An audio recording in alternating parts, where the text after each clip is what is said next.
Que el Señor les bendiga, hermanos. Vamos a leer una porción bíblica hermosa que hay aquí en la palabra de Dios, como es toda la palabra de Dios. Y ya estuvimos viendo el mensaje a Éfeso, una iglesia descuidada por el trabajo, descuidada por tantas cosas que a veces las personas se ocupan mucho de trabajar y llegan al cansancio que ya es como una obligación más que hacerlo por amor. Y eso es lo que uno tiene que tener cuidado, ¿sí?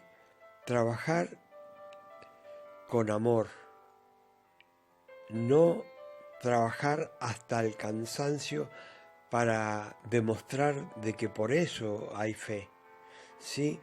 Hay veces que las personas son sometidas a una presión muy grande dentro de la iglesia, las hacen trabajar de tal forma que les hacen creer a lo mejor que por eso van a ser más espirituales porque estén en varios lugares o porque, bueno, estén trabajando mucho, pero en eh, lo que quiere el Señor es, sobre todas las cosas, que lo amemos. Y de ahí en adelante, bueno, todo lo que podamos hacer. Pero no debe ser un trabajo de tal forma que llegue al cansancio y se olviden del amor y que quede la obligación y que sea más que nada obligación, más que amor de hacer algo por el Señor, de predicar, de trabajar, sino que se pierde lo que se llama la pasión y se vuelve solo una obligación, como un trabajo más, como las personas cuando van a trabajar. Es raro la persona que va a trabajar y le gusta su trabajo. Por lo general las personas trabajan por un salario y se ponen contentos si le aumentan el salario, pero no van contentos porque van a trabajar. Es muy raro el que va a trabajar y le gusta el trabajo que hace, ¿sí? Así que esta iglesia que hablamos de Éfeso había perdido el amor, ¿sí? Tenía obras, pero había perdido el amor. Entonces, siempre Dios nos está recordando que volvamos al primer amor. Ahora, acá en la palabra, vamos a ver el mensaje a Esmirna. Y es en el capítulo 2, 8. Y dice así la palabra.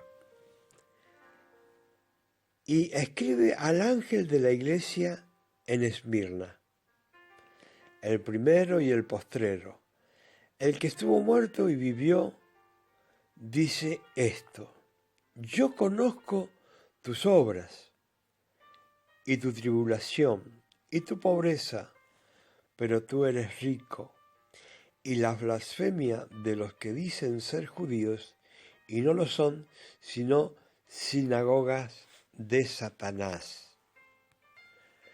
El Señor dice, bueno, no temas en nada lo que vas a padecer. He aquí, el diablo echará a algunos de vosotros en la cárcel, para que seáis probados y tendréis tribulación por 10 días.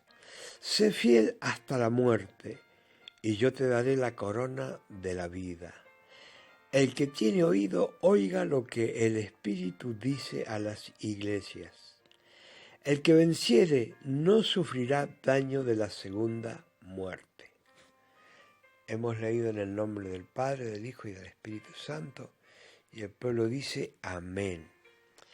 Bueno, acá tenemos que tener en cuenta que es el Señor indicándole a Juan las cartas. Tenemos que tener en cuenta esto. El Señor está en medio de 7 candeleros, que cada una de esas significa 7 iglesias en las cuales se mueve, ¿sí? En ese tiempo se movía en esas iglesias. El Señor sigue moviéndose en las iglesias. Y cada iglesia que está representada acá en el mensaje a las 7 iglesias, en realidad son mensajes actuales, porque en el mismo tiempo acontecen en diferentes lugares diferentes formas o cosas que son buenas, son malas, son fríos, son tibios, diferentes cosas que van ocurriendo en cada iglesia. Y acá tenemos esta iglesia que se llama Esmirna. Y dice, y escribe al ángel de la iglesia en Esmirna. El postrero, el primero, el que estuvo muerto y vivió, dice esto. Yo conozco tus obras y tu tribulación y pobreza, pero tú eres rico. Primero que nada, una de las cosas que tenemos que entender, que Esmirna significa amarga, ¿sí? Y bueno, a diferencia de la iglesia de Éfeso, acá le está dando el mensaje para el pastor o el encargado o el obrero de ese lugar, de la iglesia de Esmirna. Y le dice el primero y el postrero, o sea, el primero y el último, el que estuvo muerto, dice, y vivió, dice esto. O sea, Jesucristo se está presentando, como siempre, en que Él es el primero y el último, ¿sí? Dice, el que estuvo muerto y vivió, porque sabemos que nuestro Señor Jesucristo es eterno, es parte de la Trinidad, donde está el Dios Padre, el Dios Hijo, el Dios Espíritu Santo. Muchas personas con diferentes doctrinas no pueden entender esto, pero es un mismo Dios con diferentes personalidades y diferentes trabajos. Y bueno, acá nuestro Señor Jesucristo, Él dice el primero y el postrero. Una de las cosas que siempre tenemos que entender y no nos tenemos que olvidar jamás, todo lo que existe, todo lo que subsiste, es por nuestro Señor Jesucristo. Recuerden que Dios iba diciendo, hágase esto, hágase lo otro, y todo se iba produciendo por la palabra de Dios, y la palabra de Dios es Jesucristo. ¿Sí?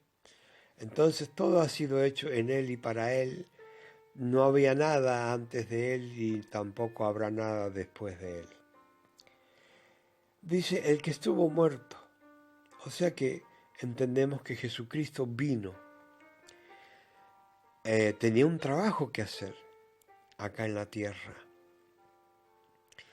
Y cuando había que buscar a alguien que muriera por toda la humanidad, no se encontró ni una persona que pudiera llegar a ser santo como un cordero.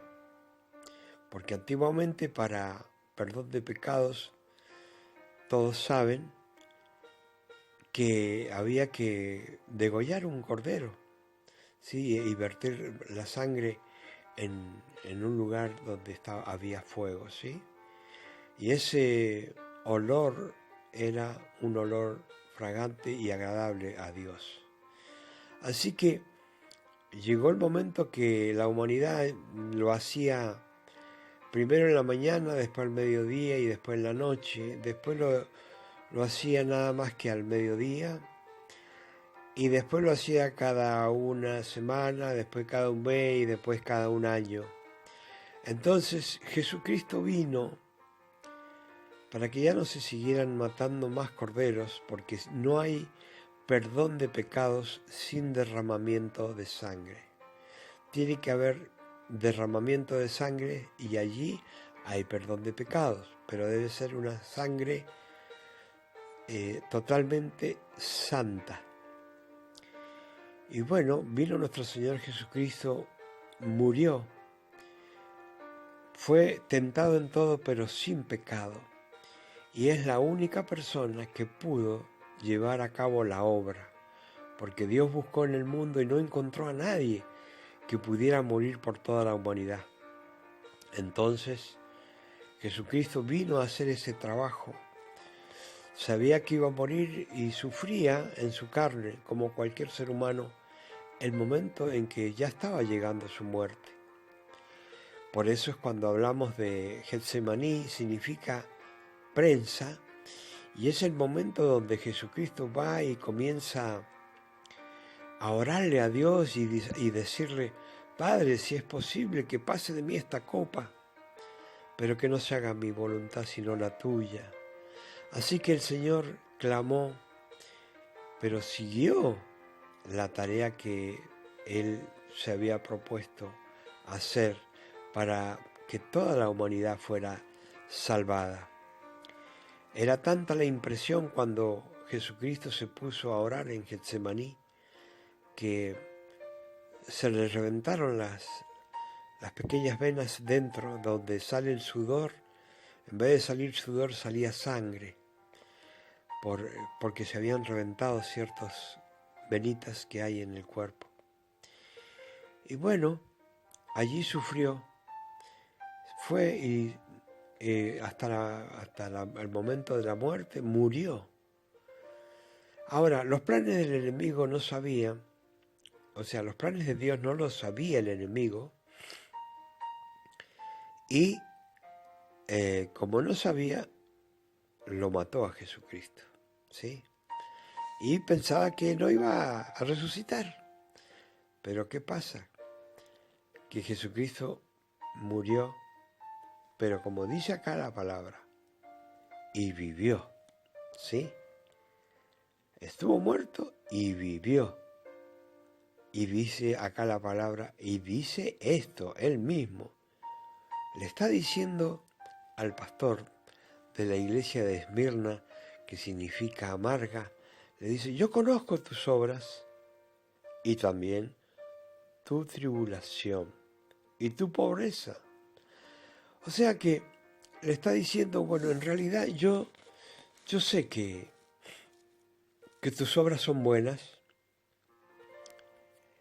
y que en realidad estás en gran tribulación por la persecución que estás sufriendo, ¿sí? Porque lógicamente el cristianismo siempre va a ser perseguido. Hay personas que piensan que como que no va a ser perseguido o no tendría que ser perseguido. Pero siempre que una persona trate de ser diferente al mundo y vivir conforme a la voluntad de Dios, siempre va a tener persecución, porque el enemigo se va a encargar de perseguirlo, y no solamente de perseguirlo, sino de causarle gran tribulación al creyente, ¿sí? Hay creyentes que son unos más atribulados que otros, o sea que algunos sufren tremendos problemas, dificultades, pero aún así Dios dice que hay personas que están preparadas para sufrir gran tribulación Y Dios siempre va esforzando a las personas hasta que sabe que ya no van a aguantar más.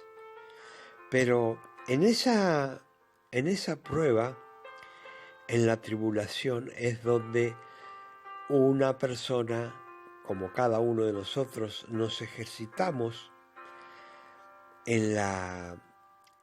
espiritualmente y tenemos crecimiento si podemos pasar la tribulación conforme a la voluntad de Dios.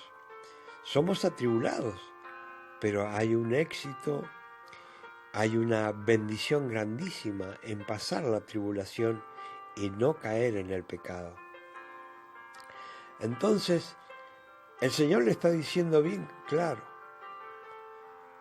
yo en realidad conozco las obras tuyas, sé que estás tratando de predicar el Evangelio, sé que estás tratando de llevar la palabra a muchos lugares, pero eso causa tribulación, le está diciendo, porque el enemigo va a perseguir a todos aquellos que realmente prediquen el Evangelio conforme a la voluntad de Dios, que prediquen la sana doctrina. Cada persona que esté en ese camino, en ese trabajo, en esa misión, va a ser perseguido. No crea que la va a pasar bien. Si realmente ama al Señor y está decidido a predicar, va a sufrir tribulación y mucha tribulación. Y algunos, esta misma tribulación también hace que produzca pobreza, ¿sí? Ahora, le dice: yo sé que tú estás pobre, pero eres rico. ¿Y qué es lo que está tratando el Señor de decirle? Si está en pobreza, está diciendo: sí, pero tú eres rico. ¿Por qué? Porque la gente mide mucho la espiritualidad con el dinero. Entonces, si lo ven a las personas con mucho dinero, que les sobra el dinero, que algunos alardean del dinero, otros se enorgullecen del dinero que tienen en la iglesia y se ponen soberbios, entonces tienen mucho dinero, pero ¿qué pasa? Son pobres. Ahora, esta iglesia es pobre, pero trabaja arduamente, predica el Evangelio, la iglesia de Esmirna, y aunque está en pobreza, es rica. ¿Y cuál es la riqueza? La riqueza espiritual, que es la que realmente cada uno de nosotros necesitamos, tener riqueza espiritual, porque no se puede ir a la presencia de Dios si la persona no tiene manos limpias y un corazón puro. O sea que no interesa la condición económica de la persona. Lo que interesa es cómo está preparada espiritualmente para llevar adelante la obra que Dios le ha puesto en sus manos. ¿Sí? Así que podemos ver iglesias que les sobra y abunda.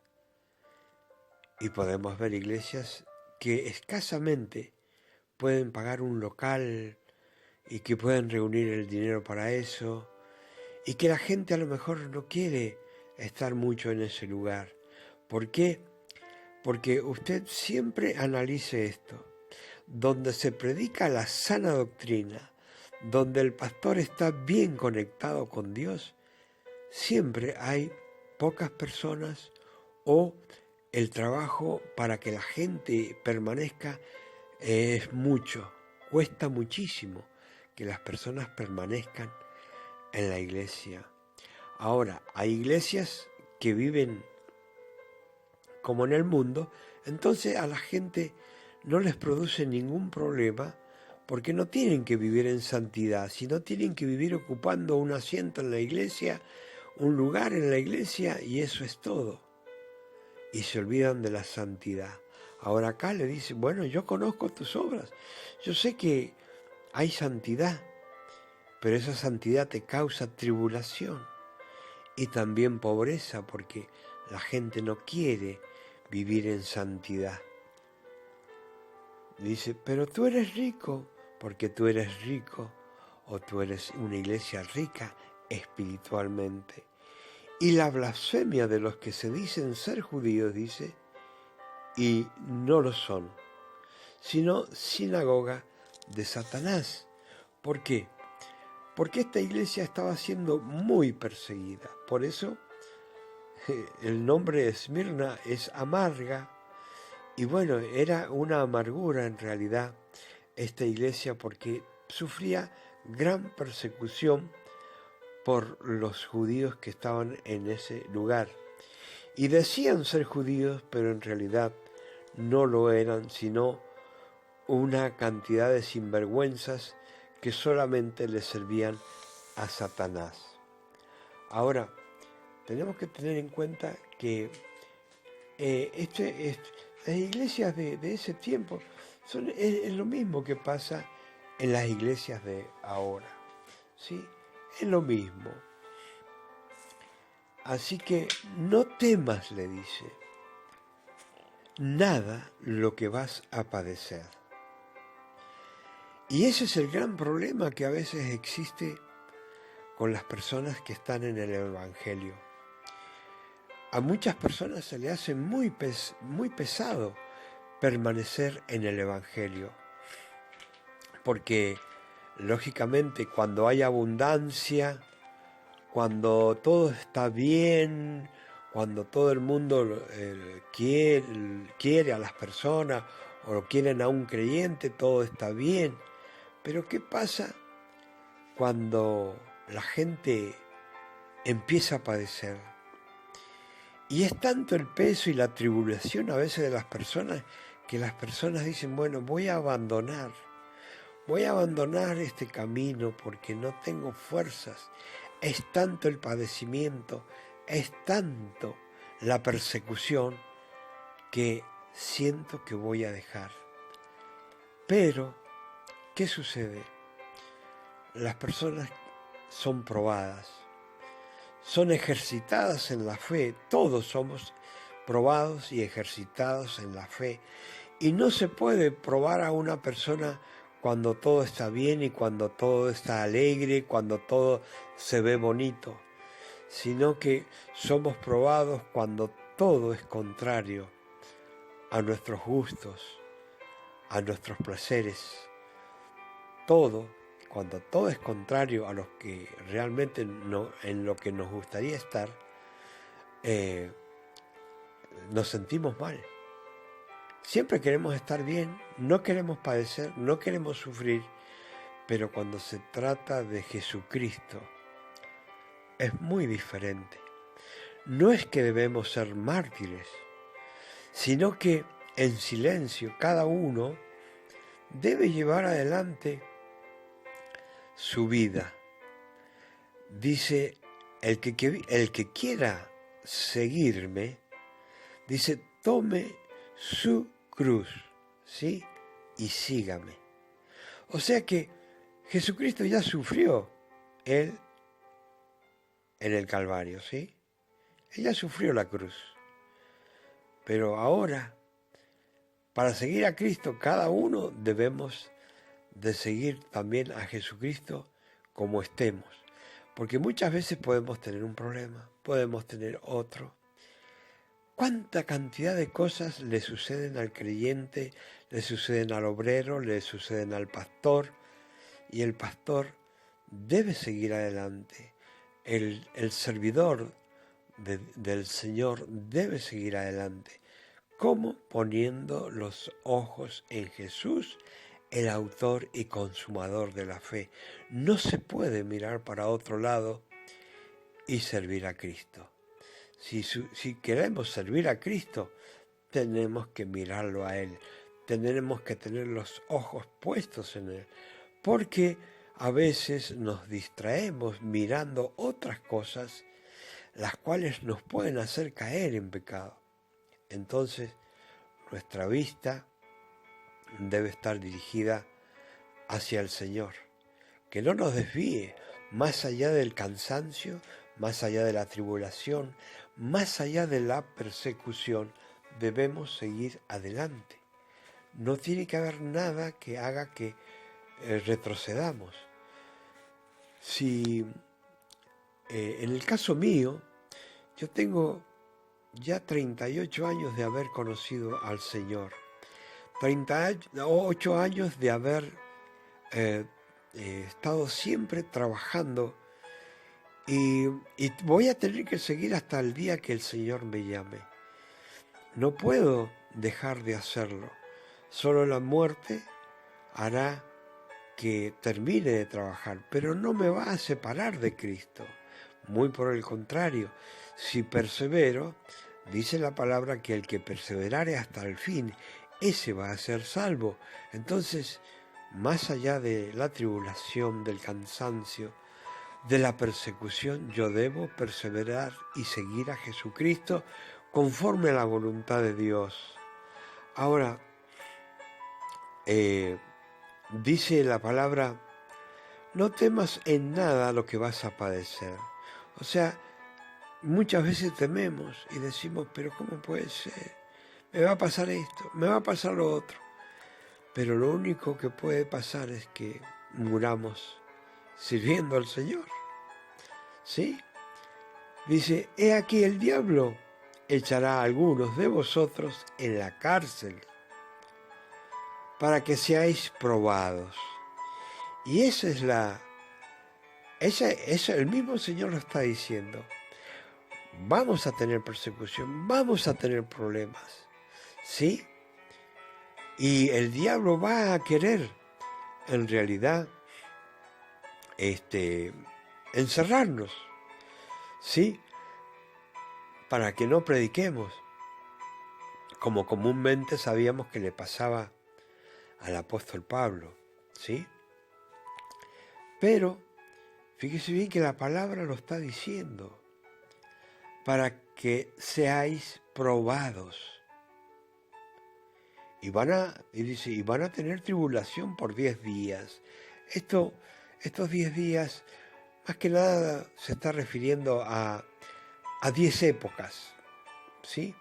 Está hablando más o menos de 10 épocas. Y,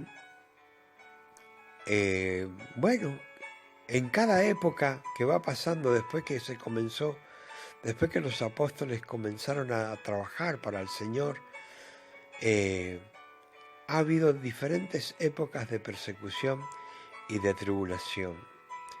Hoy es un momento que muchos ven la venida del Señor y, como yo siempre le digo a las personas, este es un comienzo de dolores, es como los dolores que viene a la mujer antes del parto, pero todavía no es el fin, ¿sí? Falta un poquito todavía. Es muy posible que nuestra generación, que yo ya tengo 70, pero yo pienso que puede llegar el Señor antes que yo muera. Pero si me muero en Cristo, ¿cuál es el problema? Es lo mismo, ¿sí? Lo importante es perseverar hasta el fin. Eso es lo que el Señor quiere. Ahora, ¿qué dice el Señor? Sé fiel hasta la muerte. O sea que puede pasar una cosa, pueden pasar otra, pueden querer matarte, pero el Señor dice, bueno, te pase lo que te pase, sé fiel hasta la muerte. No dejes de trabajar, no dejes de servir, no dejes de hacer lo que tenés que hacer.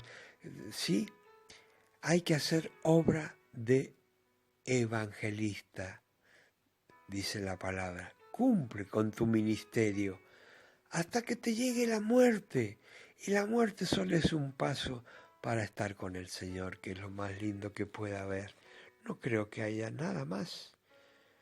Firmemente creo que el Señor es lo mejor que nos puede pasar e irnos con Él. Y dice, sé fiel hasta la muerte. ¿Para qué? Dice, yo te daré la corona de la vida. O sea, estamos trabajando, estamos luchando, estamos pasando una tribulación, estamos pasando un problema, estamos pasando tormenta, tempestades, persecución, lo que sea.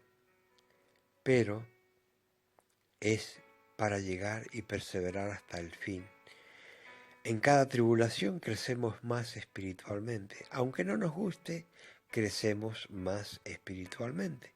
Así que a nosotros nos toca ser fiel hasta la muerte. Y el Señor nos va a dar esa corona de vida que deseamos tanto, ¿sí? Esa corona de vida y de vida eterna es la que tiene preparada el Señor para nosotros. Acá dice, el que tiene oído, oiga lo que el Espíritu dice a las iglesias. O sea que el mensaje de la palabra siempre es actual, es como el periódico de la mañana, siempre trae nuevas noticias para nosotros. La palabra de Dios es actual y nos dice siempre, bueno, si tenés oídos espirituales, oí lo que el Espíritu te está diciendo. ¿Sí? No perdás el tiempo, no desperdicies tu tiempo, ¿sí? Sino escuchá lo que dice el Espíritu de Dios a las iglesias. Dice, el que venciere no sufrirá daño de la segunda muerte. ¿Por qué? Porque el que vive para Cristo sufre una sola muerte. Eso es lo que tienen que tener en cuenta las personas. ¿Por qué? Porque morimos físicamente, pero espiritualmente vivimos para el Señor. Ahora, fíjese bien lo que dice, el que venciere no sufrirá daño de la segunda muerte. ¿Y qué significa esto? Que las personas que no reciben a Jesucristo mueren físicamente y mueren espiritualmente también. O sea que sufren dos muertes el que no es creyente, ¿sí? Dos muertes, muerte física y muerte espiritual. En cambio el creyente tiene una sola muerte, la física, nada más, pero espiritualmente vive y vive para la eternidad, compartirla con el Señor.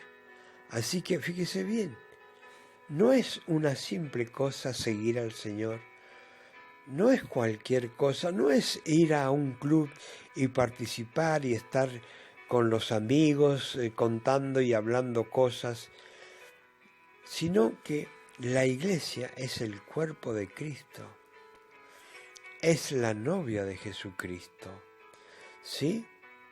Que pronto llegará al casamiento cuando Él arrebate a su iglesia, será el casamiento, ¿sí? Entonces, una de las cosas que uno tiene que entender, que si uno vive, debe vivir para Cristo. Dice el apóstol Pablo, para mí el vivir es Cristo. O sea, para mí el vivir es predicar a Cristo. Pero si muero es ganancia. ¿Por qué? Porque me muero, pero me voy con el Señor. O sea que mucha gente considera la muerte una pérdida, pero yo la considero una ganancia. ¿Se vas a morir? Físicamente, pero espiritualmente vas a vivir una eternidad con el Señor, con Dios, con el Espíritu Santo, con el Padre, el Hijo y el Espíritu Santo. Así que no debe ser para nosotros una aflicción seguir a Cristo, sino debemos vivir por Cristo y morir por Cristo. ¿Sí? Así que hermano y hermana, amigo y amiga que escucha, que el Señor les bendiga. Y recuerde, no importa la tribulación, no importa lo que esté padeciendo, siga adelante y el Señor le dará la corona de vida eterna. Que el Señor les bendiga. Amén.